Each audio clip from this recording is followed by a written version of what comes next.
आखिरी प्रयास।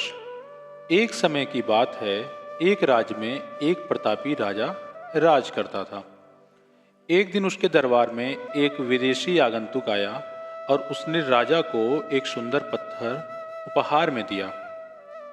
राजा वह पत्थर देख बहुत प्रसन्न हुआ।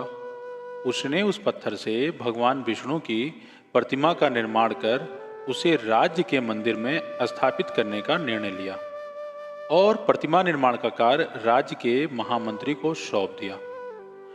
महामंत्री गांव के सर्वश्रेष्ठ मूर्तिकार के पास गया और उसे वह पत्थर देते हुए बोला, महाराज, मंदिर में भगवान विष्णु की प्रतिमा स्थापित करना चाहते हैं।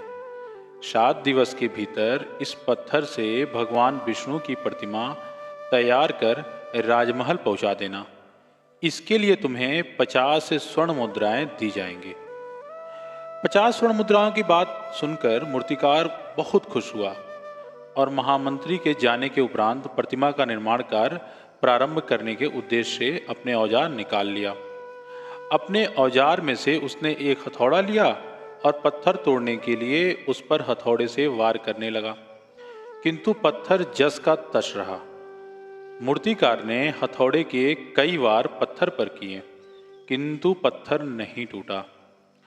50 बार प्रयास करने के उपरांत मूर्तिकार ने अंतिम बार प्रयास करने के उद्देश्य से हथौड़ा उठाया, किंतु यह सोचकर हथौड़े पर प्रहार करने के पूर्व ही उसने हाथ खींच लिया कि जब 50 बार वार करने से पत्थर नहीं टूटा तो अब क्या टूटेगा। वह पत्थर लेकर वापस महामंत्री के पास गया और उसे यह कह वापस कराया कि इस पत्थर को तोड़ना नामुमकिन है, इसलिए इसने भगवान विष्णु की प्रतिमा नहीं बन सकती। महामंत्री को राजा का आदेश हर स्थिति में पूर्ण करना था, इसलिए उसने भगवान विष्णु की प्रतिमा निर्मित करने का कार्य गांव के एक साधारण से मूर्तिकार को सौंप दिया। पत्थर लेकर मूर्तिकार ने महामंत्री के सामने ही उस पर हथौड़े से प्रहार किया और वह पत्थर एक बार में ही टूट गया। पत्थर टूटने के बाद मूर्तिकार प्रतिमा बनाने में जुट गया। इधर महामंत्री सोचने लगा कि काश पहले मूर्तिकार ने एक अंतिम प्रयास और किया होता तो सफल हो गया होता और 50 स्वर्ण मुद्राओं का हकदार बनता। इससे आपको क्या सीख मिलती है? मित्रों, हम भी अपने जीवन में ऐसी परिस्थितियों से 2-4 होते रहते हैं। कई बार किसी कार्य को करने के पूर्व या किसी समस्या के सामने आने पर उसका निराकरण करने के पूर्व ही हमारा आत्मविश्वास डगमगा जाता है। जैसे आप सभी लोग कॉम्पिटिटिव एग्ज़ाम की तैयारी कर रहे हैं, लेकिन सफलता पाने के पूर्व ही आपका आत्मविश्वास डगमगा जाता है और हम प्रयास किए बिना ही हार मान लेते हैं। कई बार हम 1-2 प्रयास में असफलता मिलने पर आगे प्रयास करना छोड़ देते हैं, जबकि हो सकता है कि कुछ प्रयास और करने पर कार्य पूर्ण हो जाता और हमें नौकरी मिल जाती या समस्या का समाधान हो जाता। यदि जीवन में सफलता प्राप्त करनी है तो बार बार असफल होने पर भी तब तक प्रयास करना नहीं छोड़ना चाहिए जब तक सफलता नहीं मिल जाती।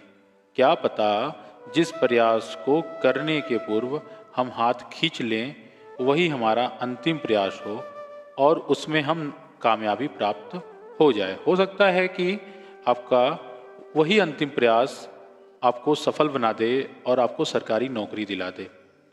तो आपको इस कहानी से क्या सीख मिलती है? किसी भी परिस्थिति में आपको अपने आत्मविश्वास को बनाए रखना है। कुछ भी हो जाए, आपको अंतिम प्रयास अवश्य करना है।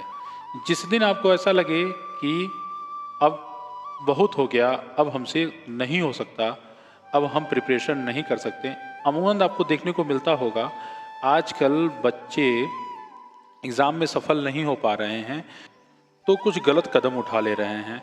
आत्महत्या जैसे प्रयास भी देखने को मिल रहे हैं आजकल समाज में। तो एक बात मैं अवश्य कहना चाहूँगा कि जिस दिन आपको ऐसा लगे कि हम अब जो है सफल नहीं हो सकते, अब मेरा आत्मविश्वास डगमगा रहा है, तो मेरे कहने पे एक बार अंतिम बार पूरी ताकत लगा के अंतिम प्रयास अवश्य करें और वो प्रयास हो सकता है आपको सफल बना दे। और आपकी सारी समस्याएं उसी दिन शून्य हो जाए। कैसी लगी ये कहानी हमें कमेंट करके अवश्य बताइएगा। क्या आप सब भी एक बार अंतिम प्रयास करने के लिए तैयार हैं? हमें कमेंट अवश्य कीजिएगा। आपके कमेंट का हमें इंतजार रहेगा। फिर मिलेंगे किसी नए अच्छे से कहानी के साथ। तब तक के लिए बहुत बहुत धन्यवाद।